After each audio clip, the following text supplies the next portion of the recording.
Good morning students. हमने अपने 6 chapter complete कर लिए थे। आज हमारा 7th चैप्टर स्टार्ट हो रहा है जिसका नाम है इंग्लिश में laws of production, return to a factor and return to a scale. और अगर हम हिंदी में उसका नाम लें तो उत्पादन के नियम, लॉ ऑफ प्रोडक्शन को उत्पादन के नियम बोलते हैं, कारक के प्रतिफल तथा पैमाने के प्रतिफल। ये 2 टॉपिक हम अपने डिस्कस करेंगे। यहाँ पे हमारा मेन टॉपिक अगर हम बोलें तो वो क्या होगा, लॉ ऑफ प्रोडक्शन की प्रोडक्शन के क्या क्या नियम होते हैं, उत्पादन के क्या क्या नियम होते हैं। तो उत्पादन के नियम, उत्पादन का मतलब क्या होता है, लॉज ऑफ प्रोडक्शन। सबसे पहले हम ये डिस्कस करते हैं कि ये होता क्या है लॉ ऑफ प्रोडक्शन। उत्पादन के नियम हम जो बोल रहे हैं, जो हमारे चैप्टर का नाम है, मेन टॉपिक है, वो होता क्या है। उत्पादन करना क्या होता है, जब हम अपने इनपुट्स को आउटपुट्स में चेंज करते हैं, वही होता है हमारा उत्पादन। और उत्पादन का नियम क्या होगा, उत्पादन का नियम होगा जब हम अपने उत्पादन के साधनों को उत्पादन की मात्रा में, भौतिक मात्रा में, भौतिक मतलब जब हम अपने उत्पादन के फैक्टर्स को उसके उत्पादन की मात्रा में भौतिक संबंध को दर्शाते हैं, मतलब उसके फिजिकल रिलेशनशिप को दर्शाते हैं कि वो पहले कैसा था और अब फिजिकल रूप उसका क्या हो गया है, उसको दर्शाते हैं जब, तो वो हमारा क्या हो जाता है, लॉ ऑफ प्रोडक्शन हो जाता है। अगर हमारे पास हमें अपना प्रोडक्शन को इंक्रीज़ करना है तो वो हम 2 तरीके से कर सकते हैं, एक तो हम शॉर्ट टर्म में और एक हम लॉन्ग टर्म में। शॉर्ट टर्म को हिंदी में क्या बोलते हैं, अल्पकाल, और लॉन्ग टर्म को हिंदी में क्या बोलते हैं, दीर्घकाल। अब देखो ये लॉन्ग टर्म और दीर्घकाल में, शॉर्ट टर्म में क्या होता है। शॉर्ट टर्म में क्या होता है, हमारे सारे के सारे फैक्टर्स फिक्स्ड होते हैं।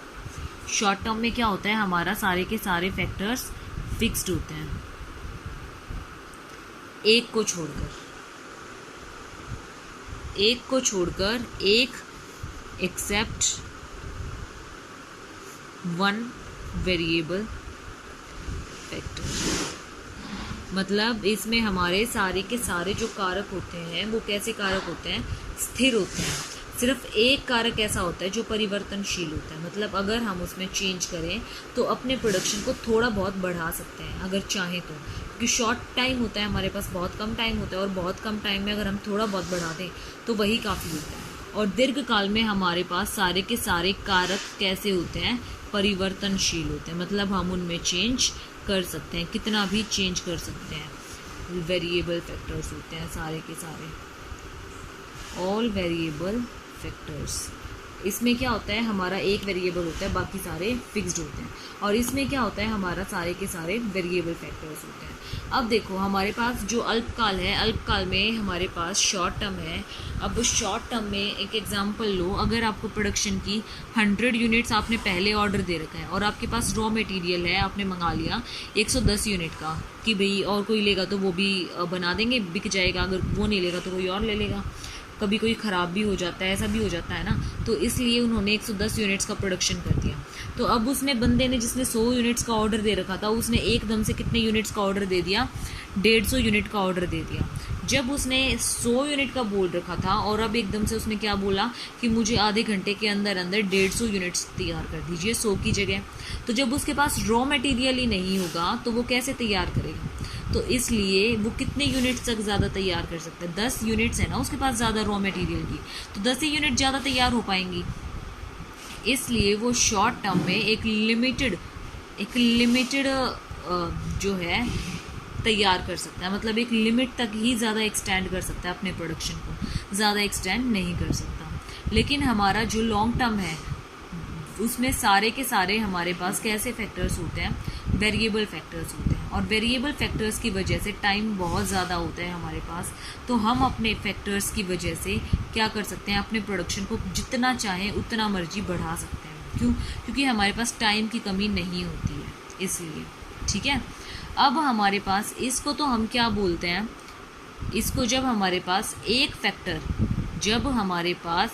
फैक्टर क्या होगा, वेरिएबल होगा, और बाकी सारे के सारे फैक्टर्स क्या होंगे, फिक्स्ड होंगे, तो उसे हम क्या बोलेंगे, कारक के प्रतिफल बोलेंगे, कारक के प्रतिफल। और जब हमारे पास सारे के सारे फैक्टर्स वेरिएबल होंगे और लॉन्ग पीरियड होगा, हमारे पास ज़्यादा टाइम होगा, तो उसको हम क्या बोलेंगे, पैमाने के प्रतिफल। पैमाने के प्रतिफल। अब वही बात है यहाँ भी कि पैमाने के प्रतिफल और कारक के प्रतिफल में अंतर बताओ।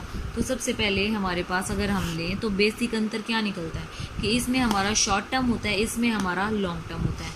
रेशो क्या होगी फैक्टर्स की, इसमें 1:2, बाकी सारे फैक्टर्स होते हैं। इसमें एक फैक्टर कैसा होता है, वेरिएबल फैक्टर होता है, बाकी सारे फिक्स्ड होते हैं। लेकिन इसमें हमारा क्या होता है, सारे के सारे फैक्टर्स कैसे होते हैं, हमारे वेरिएबल फैक्टर्स होते हैं। इसमें हमारा कैसा पीरियड होता है, शॉर्ट पीरियड होता है। इसमें हमारा लॉन्ग पीरियड होता है। इसमें हम अपने लेवल को इंक्रीज़ नहीं कर सकते, प्रोडक्शन को थोड़ा बहुत इंक्रीज़ कर सकते हैं, लेकिन इसमें हम अपने लेवल को, प्रोडक्शन के लेवल को क्या कर सकते हैं, इंक्रीज़ कर सकते हैं। और क्या इसका डिफरेंस बन सकता है, क्या डिफरेंस बन सकता है इसमें, और आपको कुछ समझ आ रहा है? इसमें हमारा एक और डायग्राम एक और बन सकता है कि इसमें जो है वो टाइप ऑफ प्रोडक्शन कैसा होता है। इसमें जो है आपका टाइप ऑफ प्रोडक्शन बिल्कुल स्थिर रहता है। इसमें जो है वो टाइप ऑफ प्रोडक्शन कैसा रहता है, परिवर्तनशील रहता है। तो फर्स्ट आ गया हमारे पास डिफरेंस का बेस, उत्पादन फलन का प्रकार, कि प्रकार कैसा होता है। इसमें कैसा होगा, स्थिर होगा, और इसमें कैसा होगा, परिवर्तनशील होगा। दूसरा अनुपात, इसमें हमारा एक वेरिएबल फैक्टर होता है, एक परिवर्तनशील फैक्टर होता है, बाकी सारे के सारे स्थिर होते हैं। और इसमें हमारे सारे के सारे स्थिर फैक्टर्स होते हैं, स्थिर अनुपात सॉरी इसमें हमारे सारे के सारे वेरिएबल्स होते हैं, परिवर्तनशील होते हैं, क्योंकि लॉन्ग टर्म होता है। थर्ड, समय अवधि, इसमें हमारे पास क्या होता है, शॉर्ट टर्म होता है, और इसमें हमारे पास क्या होता है, लॉन्ग टर्म होता है। फोर्थ में हमारे पास क्या हो सकता है, स्केल मतलब पैमाना, लेवल। इसमें हम एक लिमिटेड तक ही अपने पैमाने को बढ़ा सकते हैं, लेकिन इसमें हम अपने पैमाने को हाई कर सकते हैं। ठीक है, ये अगला एक और हमारा हो सकता है। इसमें और क्या हो सकता है, फैक्टर हो गया हमारा, अनुपात हो गया हमारा, समय अवधि हो गई हमारा, पैमाना हो गया हमारा, कि उत्पादन का प्रकार हो गया हमारा। अब आता है इसमें परिवर्तनशील कारकों की संख्या। परिवर्तनशील कारकों की संख्या, इसमें हमारा परिवर्तनशील कारक एक होता है, आपको पता है, और इसमें हमारे परिवर्तनशील कारक बहुत सारे होते हैं। मतलब जितने भी कारक होते हैं वो सारे के सारे कैसे होते हैं, परिवर्तनशील होते हैं। इसमें हम किसी भी टाइम चेंज और अप डाउन कर सकते हैं, लेकिन इसमें हम एक लिमिट तक ही कर सकते हैं। क्यों? क्योंकि हमारे पास शॉर्ट टर्म होता है एक तो, और दूसरी तरफ हमारे पास क्या होता है, सिर्फ एक ही फैक्टर परिवर्तनशील होता है। ठीक है, आया समझ? अब हम अपना अगला टॉपिक स्टार्ट करते हैं, कारक के प्रतिफल, रिटर्न टू अ स्केल।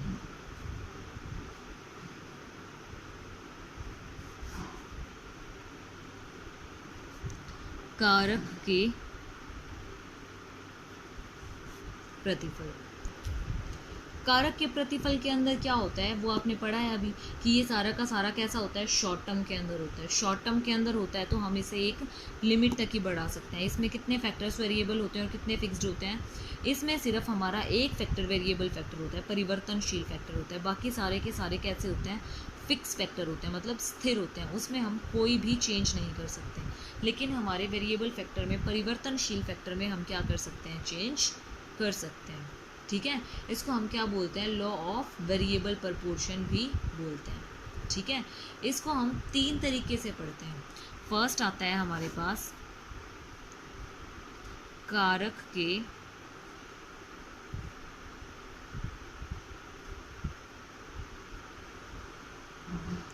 बढ़ते प्रतिफल, दूसरा आता है हमारे पास कारक के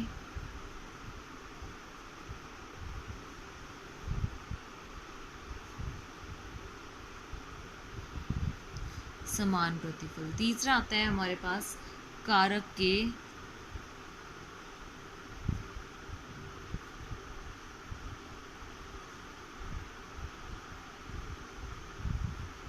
घटते प्रतिफल।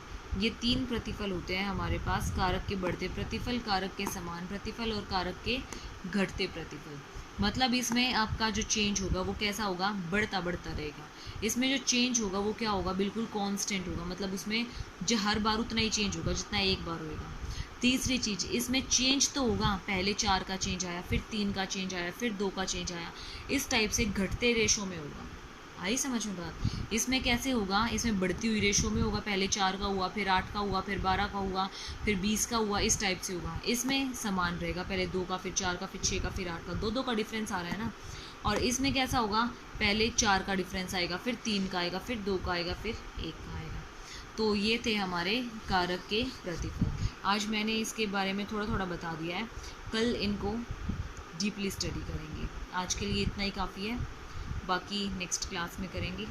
Thank you students.